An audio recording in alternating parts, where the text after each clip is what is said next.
This episode of the Beauty Industry podcast was brought to you by Prin Skincare.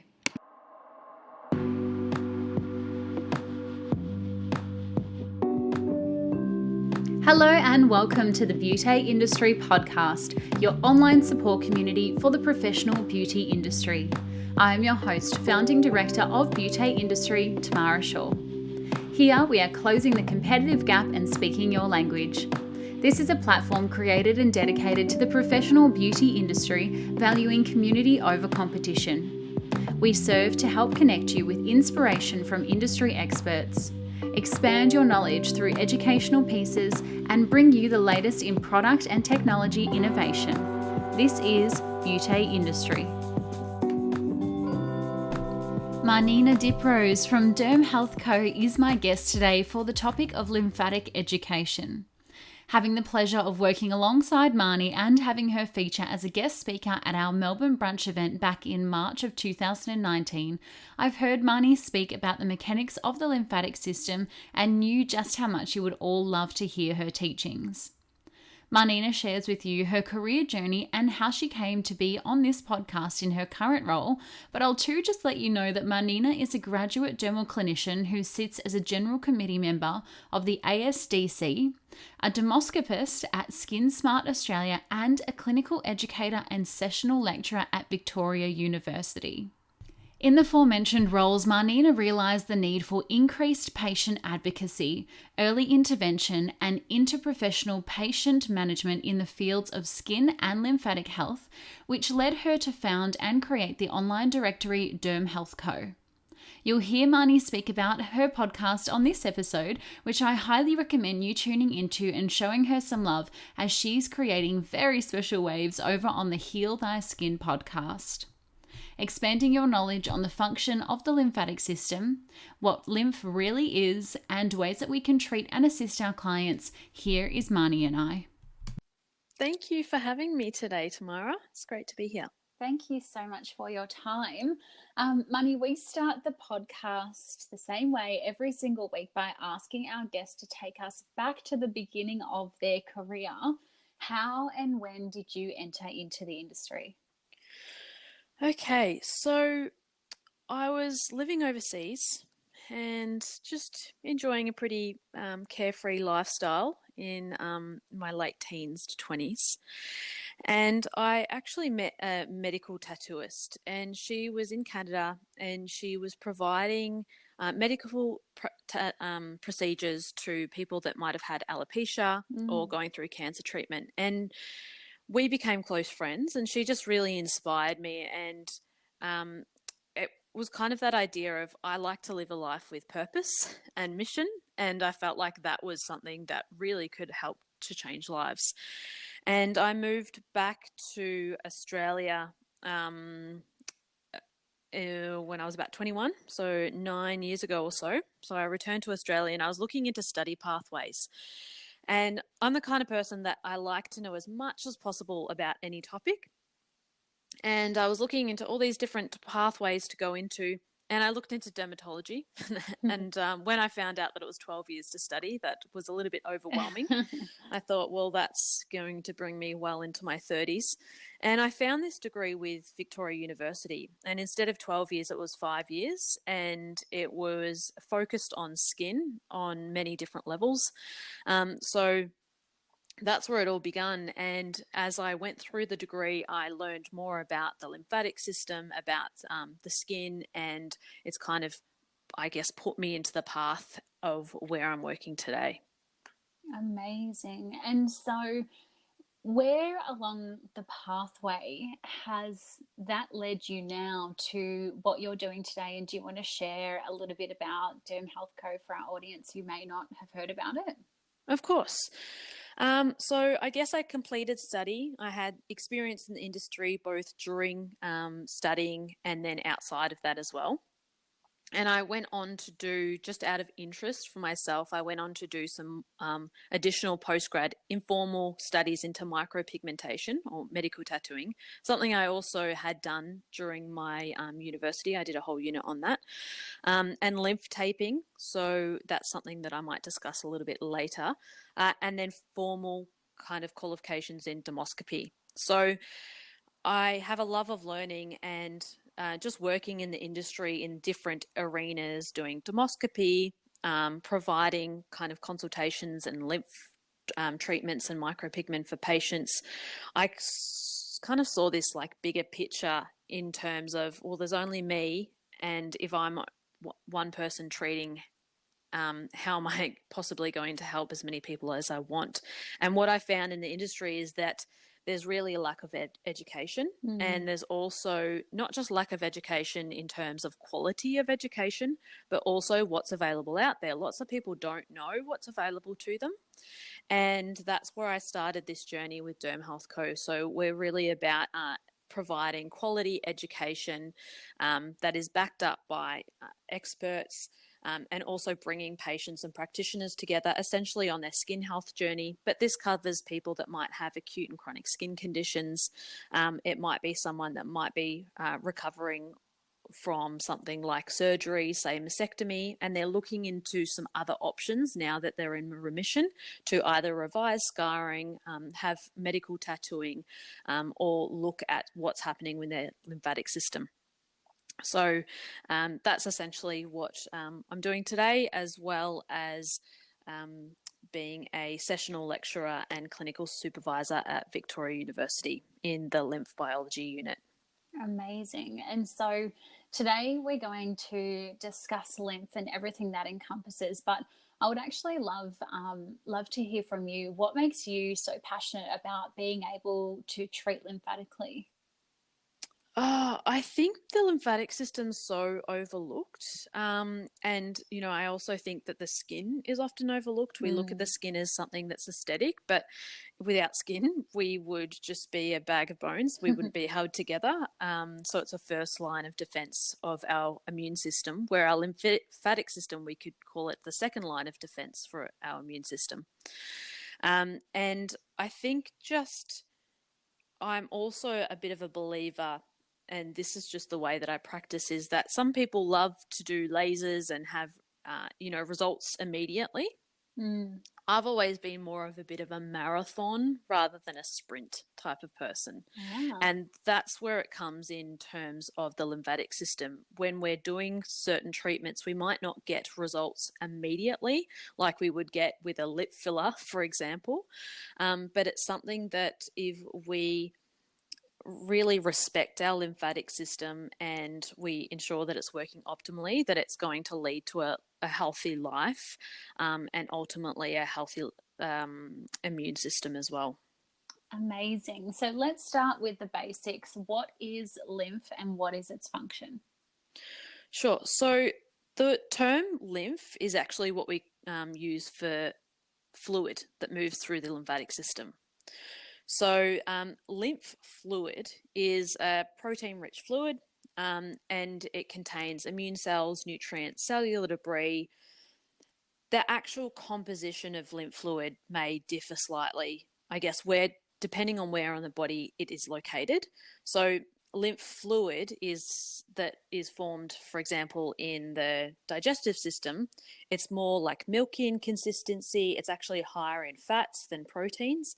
And it's referred to as chyle. So lymph fluid essentially is the fluid that is moving through the lymphatic system. The lymphatic system is a system somewhat like the circulatory system, and it is made up of capillaries and larger vessels within the system, both superficially and quite deep in our body, that processes this lymph fluid. And it processes all those things that I mentioned that are contained in lymph fluid. So immune cells, nutrients, cellular debris, etc. Amazing. And so you mentioned there the circulatory system. How does the lymphatic system work differently to the circulatory system? Sure. So there are a few key differences between the circulatory system and the lymphatic system. So one of the, I guess the obvious points is that the lymphatic system pumps lymph fluid. It doesn't pump blood. Mhm. So the contents of the fluid is different. So lymph fluid does not typically contain red blood cells, but it does contain many white blood cells. The other key difference is that how does the blood move? It moves through the pumping of the heart. And our lymphatic system does not necessarily have a heart to pump it. Although in some of the deeper areas or levels of the lymphatic system, we have what we call lymphangions, and these are like tiny pumps that help to move lymph fluid through the system. But on a larger kind of overview of it, there's no heart to pump it. So the lymph fluid relies on skeletal muscle movement. It relies on diaphragmatic breathing, and it also relies on the circulatory system. So the lymphatic system often sits parallel to the circulatory system, and each pulse of the circulatory system within our vessels, within our capillaries, will move the tiny capillaries within the lymphatic system slightly. And as those capillaries move, that they'll have little valves or opening on the outside. It's more like a semi-permeable or very permeable type capillaries. They'll move and will allow lymph fluid to enter into the lymph system. And as it moves into the lymph system, it's then going to move deeper into the lymph system. So whereby superficially it is more or quite leaky, as we go deeper, it does actually contain valves. So it does become more of a one-way type system. Very cool. The other thing is that the speed of movement is very different. So if we think of the heart, one pump of the heart will circulate blood through the entire system. So when we are thinking of how many litres that might be, so the blood might be, or the heart might move about 5 to 7 litres of blood every single minute, where with the lymphatic system, only 4 to 5 litres is moved per day. So you could think of this like, I guess if you have a large water tank at the side of your house that collects all the water off your house, that could be like how much blood is moved in a day compared to a bucket next to that of lymph fluid that's moved through each day. Right, and that's why we need to assist the lymphatic system by exercising briskly every day, and then also be mindful of deeper breathing, less than shallow breathing and superficial breathing. Absolutely. Although, I mean, if you consider what the lymphatic system does, and I think we'll go into this a little bit more, but I'll touch on it now. If we think about what the lymphatic system does in terms of moving immune cells, if we were to move this many immune cells and be moving, hundreds or if not thousands of litres per day, like what happens with the blood system, where we move about 7,000 litres of blood every day, that would put an enormous strain on the body to be able to process all these viruses, bacteria, nutrients, etc. So there is a reason why it moves a lot slower, but most certainly I guess the types of natural ways that we can stimulate movement is going to be beneficial to us. Yeah, amazing. So something I hope most therapists know, I was going to say something all therapists know, but I hope most therapists know, is lymph nodes. And I guess we're taught this when we're taught massage, body massage. We're also taught this when we do body brushing, microdermabrasion, typical facials. Can you explain for us what the lymph node is and where they're found and actually how they work? Because I think sometimes in our classes we're taught to drain towards the lymph nodes, but we don't actually know then what happens from there. Okay. So the lymph node is not the only piece of the puzzle. But if we think of a lymph node, we can refer to it as a lymphoid organ. So essentially, they look like a little bean. They have these efferent and afferent valves, and what they will do is they'll process and filter the lymph fluid that moves through them. So we have about everyone is slightly different, but we have 400 to 700 nodes throughout our body. The majority of these are actually located in our abdomen, but we also have clusters of these in our axilla, in our groin, around in our cervical area. So we notice on, our neck, if we are unwell, we'll notice that there is perhaps swelling to these nodes. And when they are swollen, this really just means that they're processing a larger amount of virus or bacteria.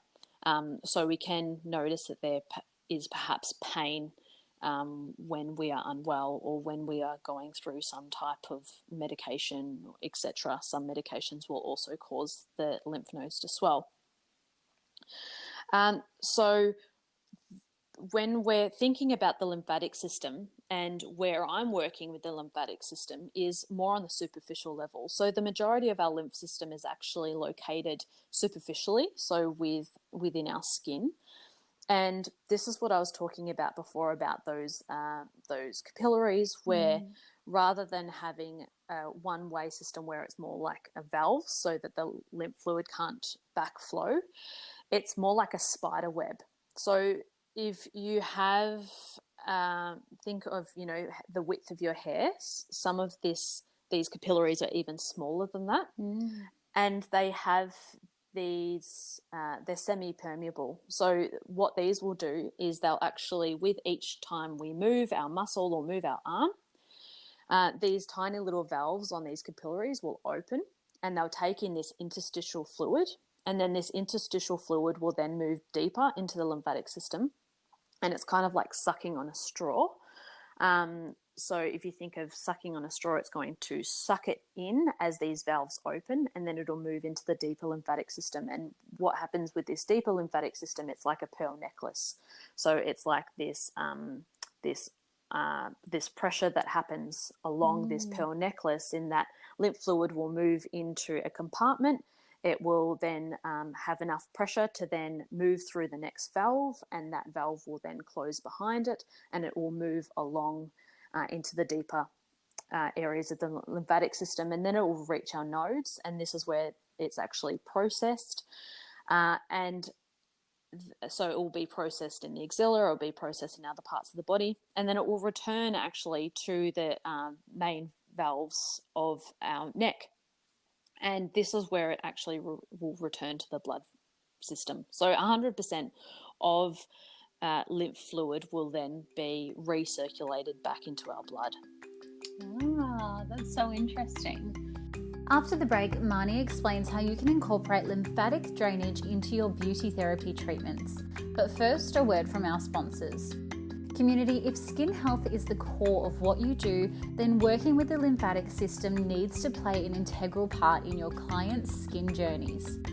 Simply put, we need to detoxify the skin before we feed it, and that is where Prin Skincare's lymphatic therapy mask comes into play. The Prin mask works by applying a transient compression into the skin, which promotes flow into connecting vessels, creating a clean environment for cells to flourish and receive nutrients. Prin's lymphatic therapy mask features a beautiful blend of native Australian botanicals, amino acids and superoxide dismutase for complete skin-loving experience. Your go-to standalone treatment or the perfect partner for other therapies, salons and clinics who are eager to trial Prin's lymphatic therapy mask can visit prinskincare.com.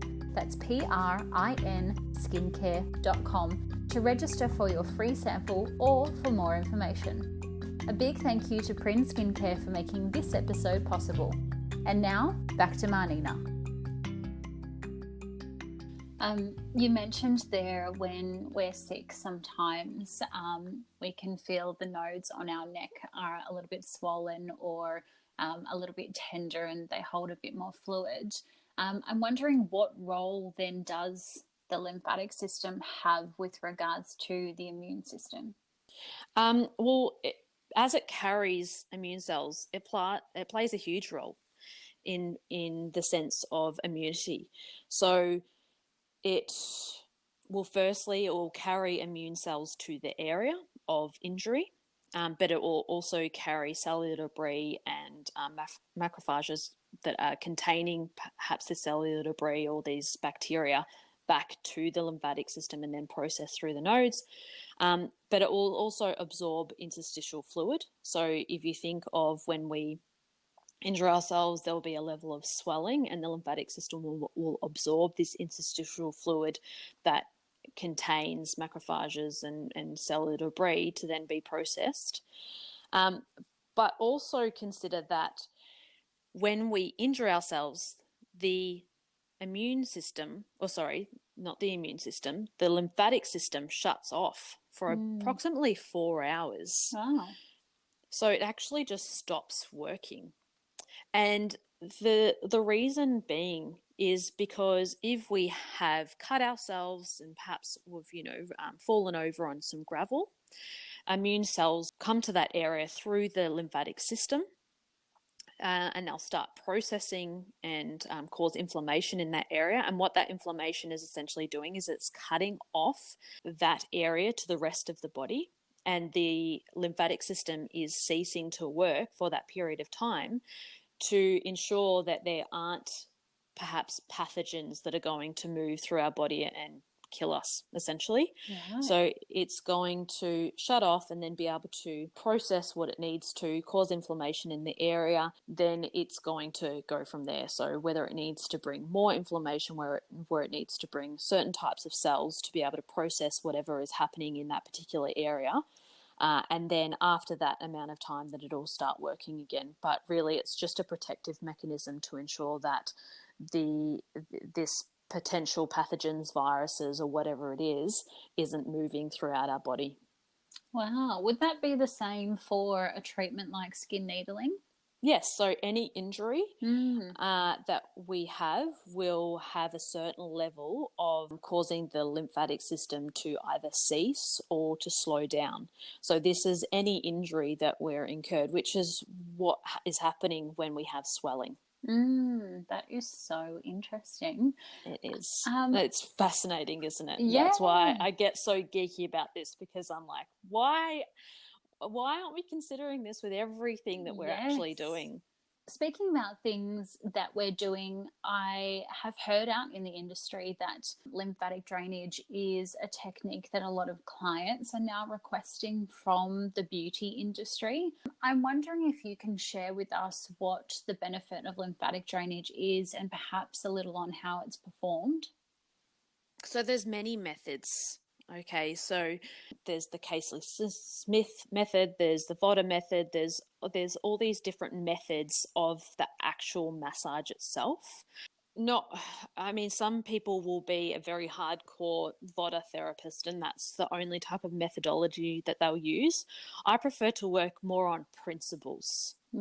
So if we understand how the lymphatic system works, we know that there's all this essentially what we're looking for in our industry, or when we're dealing with patients that might have lymph dysfunction, often there'll be more interstitial fluid. Okay, so that's really what we're trying to deal with. If someone is working more in the deeper levels of the lymphatic system, that's what we call something like decongestive therapy, and that's someone that might be a physio, but they'll be more of a specialist in that deeper knowledge of the lymphatic system, but therefore they might not so much work with the superficial lymphatic system, if that makes sense. Yeah, it does. So when we're talking about the superficial lymphatic system, this is when we can be using methods of manual lymphatic drainage massage, which, let's be honest, it's not a very nice term, thinking lymphatic drainage, like what is it actually draining? But what we're doing is we're trying to move this interstitial fluid that is sitting within our tissue. We're trying to move that and encourage that to actually be taken up by the lymphatic system and then be moved to the deeper layers of the lymphatic system and then processed. So that's what lymphatic massage will do. It is different to other forms of massage in that it is much, much lighter, because as I mentioned before, the lymphatic system, or the superficial lymphatic system, is very tiny. So anything that has too much pressure you're going to squash, or you're not going to be able to open those valves. So it's more like patting a cat, but it's using certain directions. So the first thing that we would do is we'd want to move the fluid that is proximal to where the jugular valves are, where the actual processing goes into the deeper lymphatic system, which is around the neck area. So we would always want to start there and then work proximal to distal. And the reason we do that is because if we start at the end of our fingers, because there's fluid there, but we haven't actually moved or encouraged any flow at the axilla or at the terminus, which is at the front of the chest, then it's just like a car that is in peak hour traffic. It's not going to be able to move anyway. You first have to move those cars before that lymphatic fluid or that lymph fluid can move. Okay, that's very interesting. I want therapists to always be treating within their scope of practice. However, are there any treatments or specific movements that a beauty therapist is allowed to perform on to clients before recommending onwards? So I know that in some like diploma of beauty therapy, lymphatic massage is actually taught in part of the units, but this is more, rather than a therapeutic type benefit, it might be more for a relaxation benefit. So there's lots of instances where I know that people have used lymphatic drainage type techniques in facial massage and things like that, and it can certainly be a great way for relaxation because it is very relaxing. If you're trained in those types of methods, then absolutely use them. Use them when you're actually doing your facial massage. Use it when you're actually doing your cleansing of the face, when you're applying serums and moisturizers and masks. Use your knowledge of the lymphatic system in every single step of your treatments because that's going to have a benefit on the lymphatic system. Yeah, that's so cool. I remember, it's just come back to me now, when I was very young, when I first entered into the industry, I was performing a massage on a past cancer patient, and she had her lymph nodes removed from under her arm because she had breast cancer and they didn't want the cancer to spread into the lymph nodes, so they removed them. And I was doing a massage and she said, oh, I've actually been having a few massages that are lymphatic. And at the time, being 20 or even younger than that, 19, I was kind of like, oh, I wonder what this is. And I had been doing pressure point massages and effleurage and Swedish European massages, but I didn't quite understand the depths of the lymphatic. And I remember her saying to me, it's so strange because exactly as you described it, she said, it's like she's patting me as if I'm a cat the entire time. And I thought, oh my goodness, how come it's so light, or, you know, it's so brisk? And then I guess when further down my career, I've learnt about body brushing and things like that. It is just the most superficial movement, as you said. Otherwise you may squash the lymph nodes or squash that fluid and not allow it to be drained or moved. So that's quite interesting. I'm wondering then, are there any clients, because obviously in that instance as a therapist, she said to me, you know, can you do a lymphatic drainage massage? It's just light movement. I said no because I just didn't know enough. And even regardless if she had had cancer or not, I still probably would have said no because I didn't know what I was doing. But in circumstances like that and others, are there any specific cases in which a beauty therapist should refer onwards to somebody who's more specialised in the area? Good question. There's a couple of elements, I guess, in there. I want to come back to body brushing, so let's come back to that if you can remind me. But as far as performing lymphatic drainage or lymph type techniques, if you're trained at a diploma level of your doing lymphatic drainage massage, then it's likely going to be more of a relaxation benefit, or it might be following some kind of body contouring type treatments, whether it be a body wrap or something, and then you might do a lymphatic drainage massage to assist with the metabolism and mobilization of fats or whatever it is that you're targeting.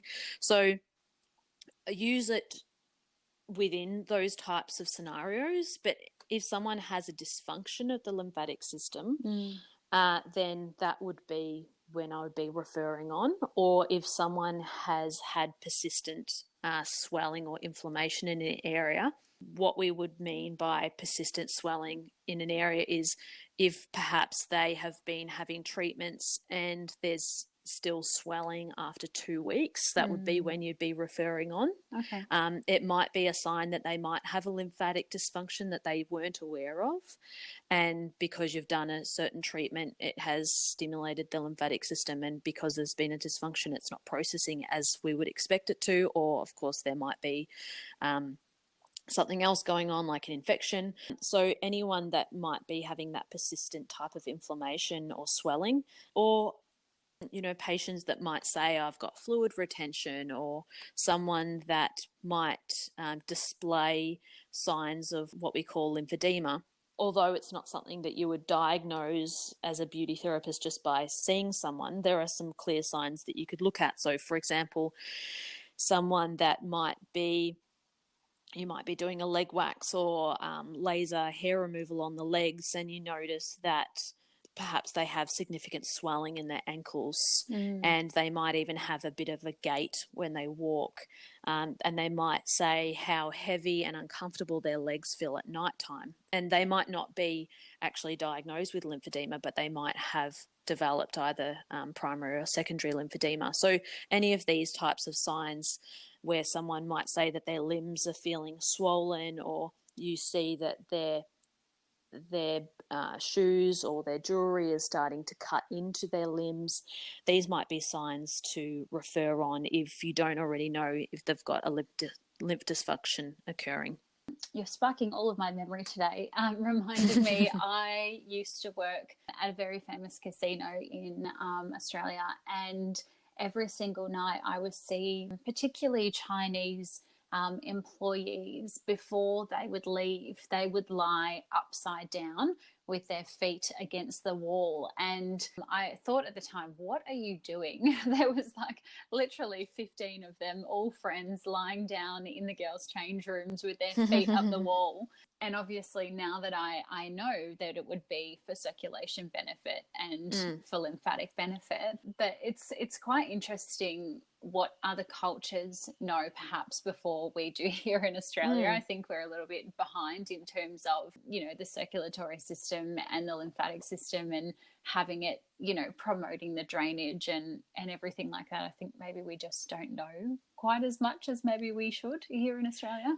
Well, absolutely. And that's what we call, if someone has perhaps nodes in their groin that might not be working optimally, or they might have even broken a collarbone. So therefore, the major areas where the lymph is processed back into the circulatory system is damaged around the neck area, or a heavy pregnancy, for example. These nodes might not be, or the lymphatics might not be working as what they once did. They could develop something called gravitational lymphedema. So this is either standing on your feet all day, or it might be, standing on one leg, for example. It's certainly something that once it's developed to a certain stage, when it's become an issue, we might become aware of it, but it's not necessarily something that we think about in our day-to-day lives. And I guess that's why I think that lymph education is so important. Yeah, absolutely. And little reminder, body brushing, yay or nay? Okay, so body brushing certainly has its place. I mean, it's great for the circulation, it's great for mechanical exfoliation. But if we actually have an understanding of how the lymphatic system works, and where fluid actually moves to and from, we often have told people to move towards the heart. And this would be better displayed by looking at an image. But if you were to look at lymphatic watersheds, So that can be something that you Google. Have a look at lymphatic watersheds. And what a watershed is it's like a boundary line. It's not actually a physical barrier. Rather than thinking of it as a physical barrier, it's more like a lack of lymphatic vessels in those areas. And what a watershed does is it means that lymph doesn't move over those watersheds. And there's watersheds that are running down our legs, down our arms, down our trunk, etc. And if we think of actually moving lymph fluid towards the heart or doing body brushing just towards the heart, we're actually going directly over these watersheds, which doesn't make sense when we're trying to move lymph fluid. So it's just a really simple something that you could take home and communicate to your clients differently is if you're recommending that they do body brushing, tell them to do it within the watershed. So have a look at the watershed map, and that could be a really simple way to just have a more effective treatment. Ah, that's interesting. I've actually just pulled it up here on my computer, and I can see that they're kind of circumferences around the torso and then just down the sides of the body. That's really interesting. Very cool. And so another thing I want to bust with you here on this myth busting episode, jade rollers and gua sha. Can you explore this for us with regards to the lymph? Does it work, or is it just feeling nice and relaxing? What are your thoughts? I actually discussed this with Dr. Abby Acupuncture, who is a Chinese medicine practitioner. And I was asking her about gua sha and these jade rollers, etc. And she said in terms of crystal ability and all of that, she thinks it's a little bit of a woo-woo. But if we're using the principles of lymph flow, then we can certainly assist with lymphatic movement using these types of tools. So I'm all for them. I'm all for any way that we can kind of encourage lymph flow. But you have to use the principles of the lymphatic system. Yes, right. So always moving towards and down, if you're doing on the face, for example, down the neck so that you're moving the lymph and the fluid out to the kind of collarbone area. Yeah, and if you're going to be doing it for lymphatic movement, then you'd also always be working proximal to distal. So you'd always be first clearing, the major areas, for example, at the terminus, and then you'd be looking at proximal to distal from there, rather than starting at the top of the forehead and then working down. Is there anything specifically that we can give advice to our clients through, maybe they do at home care, so post-treatment, to actually assist with the lymphatic system or the treatment that has been performed? Yeah, so just like I was mentioning before about body brushing and, performing lymph drainage type massage techniques throughout your facial treatments, you can also teach your clients how to actually apply serums or do their facial cleansing using this knowledge of the lymphatic system. So that's a really good lifestyle kind of advice that they could just be doing easily. When they're doing certain treatments, it's important that, so for example, with body contouring, you're always going to want to encourage more lymph movement. So we often say for people to exercise, and sometimes we might be saying that and not really understand why. Is it just to be burning fat? It's more for moving the lymphatic system, so the lymphatic system can process the adipose tissue that you've just tried to destroy. Skeletal muscle movement, and that does not have to be a high intensity exercise. A really great exercise that you can actually do for lymph movement is actually water aerobics. I think that water aerobics is going to make a comeback for lymph fluid, because it's not just the actual movement, it's also the pressure that is occurring from the water on your skin that is promoting lymph movement as well. Right. So that would be a couple of things. Also, if you're keen, cold showers is great, or changes in temperature. So whether it be going from a warm shower to a cold shower, or even a plunge pool, or swimming in winter, these can also be really easy ways to encourage lymph health as well. Ah, that's so interesting. Actually, two of our past guests we've had on the podcast, Charles Davidson from Peninsula Hot Springs and also Mukti from Mukti Organics, both prior to them getting on the podcast, I always say to everyone, how was your morning? How's your day? And both of them said, I've just got out of a freezing ice bath. And I was like, oh my goodness. And I said, what's the reason? And they said lymphatic drainage. So that's so interesting. Yes, and just for a plug of Mornington Peninsula Hot Springs, they have these amazing cold water pools now, and they've got, I think, cryotherapy or something there as well. So as well as the warm springs, I highly encourage you to go jump in their cold water pools as well. They're beautiful. I can never get up the courage. My husband is like in and out of them like a little rabbit, and I think, tomorrow, do it. It's going to be so good for you. And then I just can't. I just am a wuss. Do you know what I find is that at the first, so I always try and have a cold shower at the end of my warm shower. Yes, I've been trying to do that. Yeah, and at the beginning, it takes the breath out of you. You're freaking out. And then as you do it each day, you can stay longer and longer. And what I tried to start doing for myself is 30 seconds, and then I thought, okay, well, a better way might be until I can breathe normally. And some other people say this as well. So stay in your cold shower until you can breathe normally, and what you'll find is you'll be able to better cope with cold showers, plunge pools, etc. And you might even be able to stay in there, more than a lot longer than you ever expected. It's tolerance and mind over matter, isn't it? I'm talking myself out of it. Yeah.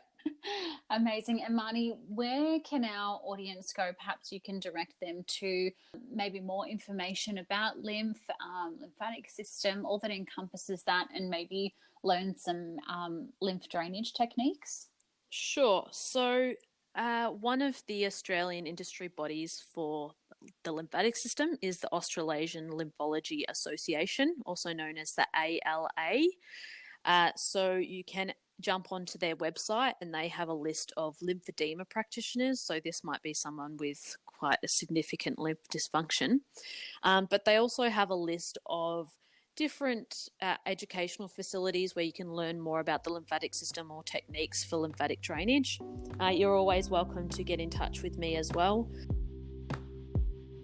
Marni and I just got cut off towards the end of that podcast, but she continued to offer her knowledge and support as contact should you need. As Marni mentioned, the importance of understanding the lymphatic system is one that is so underutilized in our industry. We should be taking this education into every single treatment we perform and having it on our mind when discussing treatment plans. You may not know this, but when you perform a microdermabrasion on most devices, you can actually remove the exfoliation tip and swap it for a smooth tip for increased lymphatic drainage. As Marni mentioned, you can use a pressure point massage on your facial clients if they suffer from sinus, and even perform lymphatic drainage with a body brush prior to spray tan treatments. So there's so much opportunity for you to maximize your clients' results. You can find more from Marni and DermHealth Co via their podcast Heal Thy Skin, or across social media at DermHealth Co. Us, as always, at Beauté Industry, and myself at Tamara Shaw Reid. Thank you so much for tuning into today's episode. If you know somebody who's going to enjoy listening to this episode as much as we did recording, please take a screenshot and share it across your social media channel stories. You can subscribe to our channel or give us a 5-star rating, and that is how we can help other therapists and business owners like you find out more about these free resources and continue the education. One more thing before I sign off. If there is a topic of education, perhaps somebody who you find inspirational or something innovative that you've seen in the industry that you think we should talk about on the podcast, please let me know, and I would be more than happy to bring all of that conversation to your ears. Until next time, stay connected.